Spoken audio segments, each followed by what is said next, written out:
Darling, আমি দ্বিতীয় শ্রেণীতে পড়ি।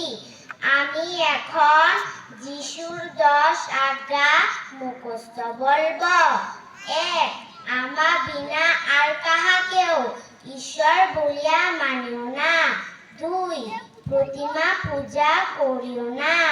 3, ঈশ্বরের নাম অনর্থক লইও না। 4, বিশ্রাম বারকে পবিত্র রূপে মান্য করো। 5, পিতা মাতাকে সম্মান করো। 6, নরহত্যা করিও না। 7, ব্যভিচার করিও না। 8, চুরি করিও না।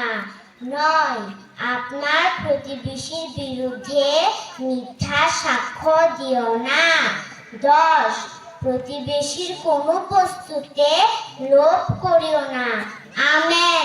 ধন্যবাদ।